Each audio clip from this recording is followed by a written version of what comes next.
Muchas gracias a los organizadores por la invitación. Claro, cuando hablas de lectura interpretada del antibiograma, has de hablar de fenotipos esperados, de reglas de experto, de mecanismos de resistencia, y todo esto en 20 minutos, con lo cual, bueno, pues imposible. A la hora de prepararla se me planteó, bueno, pues vamos a hacer algunos modelos, algunos ejemplos, y a la hora de seleccionarlos digo, bueno, ¿cuáles? Que les presento una ABLEA en una reunión de expertos. Si vamos a los más complicados, la respuesta final es, pues vamos a hacer un PCR o mecanismos moleculares para caracterizarlos. Entonces, ante esta tesitura, bueno, me incliné por ver y repasar y dar información sobre lo que hay en el EUCAST referente y que nos pueda servir a todos como un referente, una ayuda para consultar y para mirar en diferentes situaciones, ¿no? Entonces, si nos basamos en el EUCAST, veréis que hay unos apartados expresamente de reglas de experto, fenotipos esperados, mecanismos de resistencia, que es a lo que vamos. Y empezaremos por los fenotipos esperados. Lo primero es, ya veis, hablamos ahora hoy en día de fenotipo esperado. Y aún, incluso a mí se nos cuela el fenotipo intrínseco de resistencia, ¿no? La resistencia intrínseca. Pero ya hemos visto que los puntos de corte cambian, van modificándose, por lo tanto lo que ayer era resistente hoy es sensible, lo que era sensible es resistente, por lo tanto de intrínseco nada. Entonces, bueno, hablemos de fenotipos esperados de sensibilidad o de resistencia, ¿no? ¿Por qué hablamos de fenotipos esperados? Pues el conocer los fenotipos que esperamos delante de un microorganismo en cuestión nos sirve, por un lado, para validar la identificación, puesto que es lo que esperamos en un sentido u otro. Nos ayuda a validar esas pruebas, esas técnicas que tenemos en el día a día y que vamos utilizando. Y en general se dice evitarlas, puesto que ya es esperado y ya lo sabemos, pues quizá no hace falta evaluarlas, ¿no? Obviamente esto en muchos casos no es así, se ha de realizar. Si miramos ejemplos a lo que me refiero, en fenotipos esperados de resistencia, pues la definición que da EUCAST es que más del 90% de las cepas presentan el mecanismo de resistencia o unos puntos de corte por encima del PKPD. Y en estos casos sugieren que ante una situación en que encontramos un aislado sensible cuando esperamos resistencia, se debe confirmar. Y, como insisto, en general no aportan más estos antibiogramas y se pueden evitar su evaluación. Ejemplos, tenéis tablas en el EUCAST, las características, y me da vergüenza, resistencia a ampicilina en determinadas enterobacterias, sobre todo las que llevan AMC o en Klebsiella, la resistencia a cefoxitina en esas enterobacterias con beta-lactamasas de clase C, o la resistencia a la colistina en determinados grupos de Proteus y Morganella. Lo mismo en gram positivos, la resistencia global de los gram positivos a ceftazidima, a algunas cefalosporinas en los casos de enterococos. Tenemos ejemplos de la resistencia a la vancomicina en determinados grupos bacterianos, a algunos enterococos, Caseliflavus y flavescens, y Leuconostoc, Lactobacillus. También utilidad la resistencia a la novobiocina para determinar la identificación, por ejemplo, del Staphylococcus saprophyticus. Por lo tanto, bueno, nos da una idea de lo que esperamos en grupos bacterianos y lo mismo en el patrón esperado de sensibilidad. En este caso se define como patrón esperado de sensibilidad mayor del 99% se conozca que hay un mecanismo de resistencia de importancia clínica y o valores de MIC por encima de la PKPD, ¿no? Y en este caso, si nos encontramos ante un microorganismo que esperamos sensibilidad y vemos resistencia, obviamente puede tratarse de la aparición de mecanismos de resistencia, pero en principio nos ha de sorprender y por lo tanto lo hemos de ver como una sospecha, analizarlo y estar seguro de lo que tenemos delante.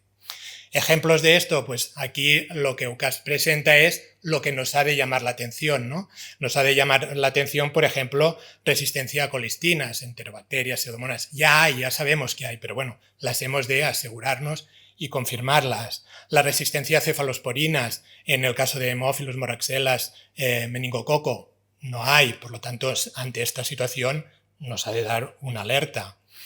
La resistencia a glicopéptidos y en concreto a vancomicina en la mayoría de los gram positivos nos ha de alertar. resistencia a metronidazol en determinados grupos de anaerobios, como Bacteroides y Clostridium difficile, nos ha de sorprender. ¿Vale?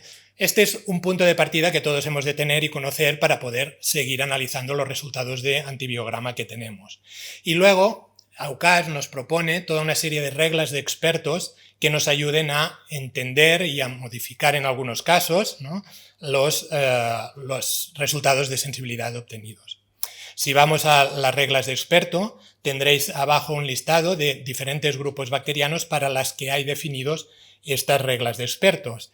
Y como decía, estas reglas de experto nos han de servir a veces para extrapolar resultados no evaluados a partir de un antibiótico, en otros casos nos han de servir para dejar tal cual está la sensibilidad o la resistencia, pero alertar con algún mensaje de posible selección de resistencias o cualquier otro tipo de alerta, y en algunos casos interpretar y modificar el resultado obtenido en función de los resultados de otros antibióticos. Tablas hay muchas, por lo tanto no voy a revisarlas todas, solo algunos ejemplos desde los más clásicos, ¿no? Por ejemplo, las enterobacterias con NAMC cromosómica, pues aquí tenéis en estas tablas, tenemos el microorganismo por un lado, el agente indicador y la regla experto que aplica y algunas consideraciones, ¿no? Entonces, en este caso, por ejemplo, pues te recomienda darlo como es, con la sensibilidad que tenga, pero alertar de la posibilidad de selección de mutantes resistentes si utilizas estas cefalosporinas, ¿no? En otros casos, por ejemplo, en las beta-lactamasas de espectro ampliado, ya lo sabéis, no se interpreta, se da la alerta tal cual es, pero sí que recomiendan dar una alerta que cuando no es una infección urinaria, pues alerta, cuidado. En otros casos, ya directamente, por ejemplo, un ejemplo de Serratia y Providencia con las tetraciclinas, con la tigerciclina, pues ya directamente darlo como resistente, puesto que se conoce que se comportan como resistentes ante estos agentes. En gram positivos tenemos también muchos ejemplos. El ejemplo que ya se ha mencionado del neumococo y la utilidad de la oxacilina en función de los diámetros, también volveremos a hablar al final, pues se hace una interpretación y se interpretan si es sensible, como sensible al resto de beta-lactámicos, pero si es resistente o con unos milímetros inferiores a 20, pues requiere de estudio de sensibilidad en algunos casos.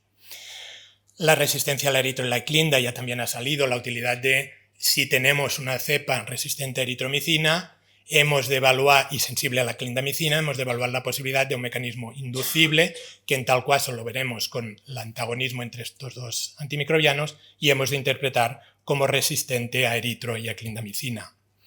En Staphylococcus aureus, que deciría de la cefoxitina como marcador de la resistencia. En Staphylococcus en general, lo mismo, tener en cuenta la resistencia a la eritro y a la clinda, eritro R, clinda S, valorar la posibilidad de inducción y interpretar como resistente a la clindamicina. Luego también aquí he puesto unos ejemplos donde utilizamos en el área de las fluoroquinolonas y de las quinolonas en general, ¿no?, como para determinados microorganismos es mejor indicador unas u otras. Por ejemplo, en enterobacterias podemos utilizar la cipro como marcador y si es resistente a cipro, poder dar resistentes al resto de fluoroquinolonas. Y si es al revés, si es sensible, se recomienda evaluar cada una de ellas y darlas como tal. En el caso de la salmonela, un caso peculiar donde se recomienda estudiar la CMI y en caso del punto de corte inferior a 0,06, entonces también podemos reportar como sensibles al resto o resistentes en caso de superiores. En el caso de Haemophilus se utiliza el ácido neolidíxico como marcador. En este caso, si es sensible, podemos utilizar o podemos extrapolar sensibilidad a todo el resto de fluoroquinolonas. En el caso de otros gram positivos, enterococo, streptococo pneumoniae y todos los betamolíticos, el marcador que utilizaremos será la norfloxacina. Igual como hemos dicho, en función de su sensibilidad nos puede marcar sensibilidad al resto de quinolonas y fluoroquinolonas, pero no al revés, si es resistente, tendremos que evaluar la sensibilidad a cada una de ellas. En el caso de neumococo y los estafilococos, pues en unos casos la norfloxacina es la que utilizaremos como herramienta de screening, mientras que en otros la utilidad será para la levofloxacina. Vale, EUCAS nos da herramientas para entender qué es lo que esperamos, nos da herramientas para, en función de los resultados que hemos visto, interpretar, modificar si es el caso, o deducir sensibilidades a otros antimicrobianos, y nos quedaría el aspecto de, bueno, también nos interesa saber el mecanismo de resistencia. Antes ya ha salido en la discusión en algún momento de que quizá el mecanismo de resistencia se está perdiendo valor, menos interés, puesto que ya para dar la sensibilidad ya tenemos las reglas, ya tenemos los puntos de corte y es necesario, ¿no? Pero consideramos que sigue siendo necesario. Ya quizá un poco antiguo, ya el 2011 ya la SEIN publicó varias recomendaciones y herramientas para detectar estos mecanismos de resistencia en gram positivos y gram negativos, y ya hace unos años, con lo cual quizás sería bueno de revisarlos. Y también el EUCAST tiene estas reglas, tiene estas herramientas para detectar estos mecanismos de resistencia, pero que también tienen sus años, son del 2017. Aún así, siguen siendo plenamente vigentes todas ellas, aunque se podrían actualizar un poco. Y EUCAST incluso nos las da, ¿no? Como veis aquí, en primero es necesario para categorizar resistencia o sensible. El estudio de, en este caso, de la diapositiva, las carbapenemasas, pues te dice no. Para categorizar clínicamente resistente o sensible no es necesario deducir el mecanismo, pero no hay duda y todos sabemos que es importantísimo para salud pública, para el seguimiento de las infecciones y control de infecciones en el hospital, etc. Entonces nos da en los diferentes documentos que podemos encontrar en el EUCAST herramientas para caracterizar estos mecanismos, ¿no? Por ejemplo, en carbapenemasas pues te da unos puntos de corte a partir de los cuales puedes sospechar que allí haya un mecanismo de resistencia, y luego jugar con diferentes inhibidores, el ácido borónico, la cloxacilina, el dipiconílico, y en caso de no sinergia con la temocilina, jugar para poder deducir qué clase de beta-lactamasa o de carbapenemasa es la que está implicada en esa cepa. Y luego, por descontado, si se quiere ir más allá, con técnicas moleculares, pero al menos aquí tenemos enfocado el mecanismo o la clase de beta-lactamasa o carbapenemasa que está implicada. Lo mismo pasa con las beta-lactamasas de espectro extendido, que ya sabéis, tenemos unos puntos de corte para sospechar como cribado, y a partir de ahí diferentes algoritmos para confirmarla. Sabéis que la confirmación de una ablea es con el ácido clavulánico, y simplemente tener en cuenta que esta sinergia con el ácido clavulánico, si estamos delante de una enterobacteria que no es portadora de ANCES, lo podemos hacer con ceftazidima o con cefotaxima, mientras que si es una enterobacteria portadora de una beta-lactamasa ANCE, utilizaremos como cefalosporina el cefepime, la sinergia ácido clavulánico con cefepime. Con este algoritmo tenemos diferentes métodos para ver esta sinergia, ¿no? Tenemos desde el test de gradiente, doble discos, combinación de discos, microdilución. En cualquier caso, define perfectamente en qué características ha de tener o qué resultado ha de tener esa prueba para poderlo dar como confirmatorio de beta-lactamasa de espectro extendido. Y en el caso de las que tienen AMC, pues lo mismo, las mismas técnicas, pero jugando con el cefepime en lugar de las otras cefalosporinas. También da información sobre las beta-lactamasas de clase C, lo mismo, no relevancia para interpretar o categorizar la sensibilidad y resistencia, pero sí de interés epidemiológico, obviamente, y aquí jugaremos con la sinergia a cloxacilina, una vez más teniendo en cuenta la posibilidad de los que ya son portadores del AMC, y en concreto la salvedad de Coli y Shigella, que son portadores de una beta-lactamasa de clase C, pero que no expresan, que en determinadas situaciones pueden pasar a hiperproducir y comportarse como si fuera una beta-lactamasa ANCE adquirida. Ahí sí que no podemos diferenciarla con estas técnicas y tendríamos que ir a otras metodologías para diferenciarlo. Y ya para acabar con beta-lactamasa, simplemente decir que bueno, desde esos documentos han aparecido nuevos inhibidores de beta-lactamasas que están incluidos en muchos de los paneles actuales y que también nos pueden ayudar a orientar en función del resultado de posibles sinergias o sensibilidades y resistencias, a orientar frente a qué tipo de beta-lactamasa es la que nos estamos enfrentando.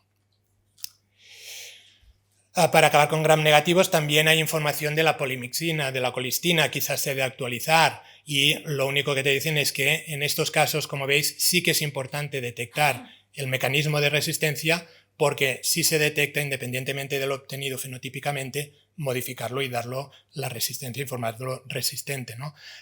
Lo que ya no entraremos en la dificultad del estudio de la colistina, que si las placas han de ser de un material u de otro, etcétera, etcétera, que dificulte el estudio. Pero en cualquier caso, ya en esos años decían o sugerían que se ha de estudiar para poder interpretar el resultado. Pseudomonas y Acinetobacter y Carbapenemasas también da un documento, obviamente mucho más extenso que los presento aquí. Ya sabemos todo, la dificultad con Pseudomonas, la suma de múltiples mecanismos de resistencia, pero sin duda hemos de ser capaces de detectar Pseudomonas portadoras, por ejemplo, de Carbapenemasas. Y esto utilizaremos las mismas metodologías que hemos mencionado antes para enterobacterias, con las diferentes inhibidores para poder sospechar y orientar la presencia de determinadas carbapenemasas en estas cepas. En Pseudomonas suelen ser metalobetalactamasas de tipo BIM, aunque hay de otras, depende de la región. En cambio, en Acinetobacter el mecanismo suelen ser por oxacilinasas, suele ser ligeramente diferente. ¿Qué ha pasado?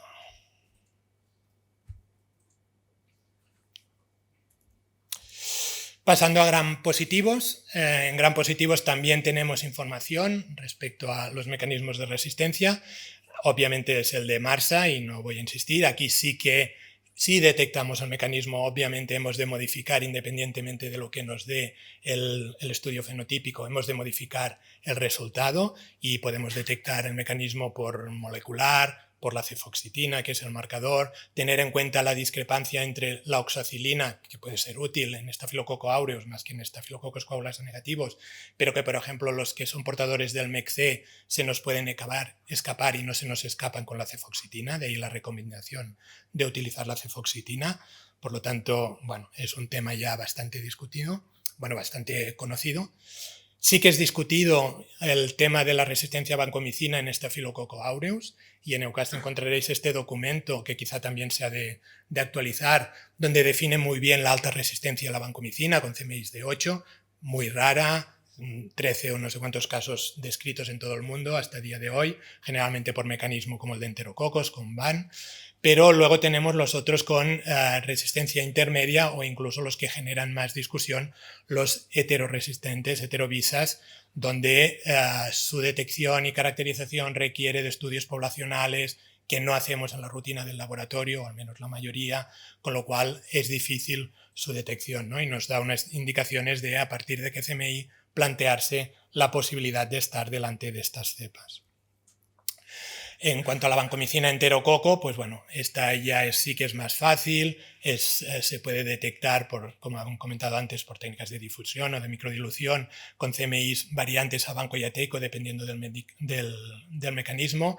Recordar las cepas naturalmente resistentes, Enterococcus caseliflavus gallinarum y flavescens, que en esos casos sí tenemos una correcta identificación, independientemente del fenotipo, lo daremos resistente a vancomicina. Para ir acabando, el ejemplo del neumococo, ¿no? Algo más complicado, como podemos utilizar el disco de oxacilina para cribado, si es más de 20 milímetros ya lo podemos dar como sensible a todos los betalactámicos, mientras que si es inferior a 20 milímetros ya tenemos unos algoritmos en el cual en algunos casos, por ejemplo, si el diámetro de la zona es incluso inferior a 8 milímetros, pues aquí hemos de determinar las concentraciones inhibitorias del resto de betalactámicos. En otros casos, para la ampicilina, por ejemplo, en este caso no es necesario, si es superior a 8 milímetros, no es necesario estudiar la sensibilidad al resto de cefalosporinas. Es decir, hemos de estar al quite del algoritmo, de la situación, de los puntos de corte, para decidir complementar o no con estudios cuantitativos la sensibilidad y resistencia. Y ya simplemente para acabar, porque esto evidentemente pasaros todo lo que hay información que hay en el EUCAST en 20 minutos es algo abrumador, sí que hacer algunas reflexiones sobre los documentos que hay actualmente disponibles. Quizá tendríamos que actualizar todos estos nuevos inhibidores que van saliendo, qué utilidad pueden para ayudarnos a determinar mecanismos de resistencia y patrones. Y después y luego se hablarán, supongo, con estas nuevas técnicas de estudio rápido de fenotípico de la resistencia, claro, hemos de ver qué antibióticos son los que contemplan, qué estudios de sinergia son los que contemplan, para poder utilizarlos de forma también rápida para predecir ese mecanismo y para aplicar estas reglas de interpretación, o si simplemente nos darán una muy válida información inicial, pero que luego tendremos que confirmar con otros métodos para poder llegar al mismo nivel de conocimiento, ¿no? Y por descontado, no he hablado, pero sí que conocéis todos que tenemos muchas otras herramientas para complementar y llegar a caracterizar el mecanismo de resistencia o hacer la interpretación que corresponda a través de detección por aglutinación de las PDPs, técnicas cromogénicas o colorimétricas para detectar beta-lactamasas, estudios con espectrometría de masas, el MALDI, y por descontado estudios de ácidos nucleicos para detectar determinados genes de resistencia. ¿Vale? Y con esto acabo esta rápida revisión de Lowcast.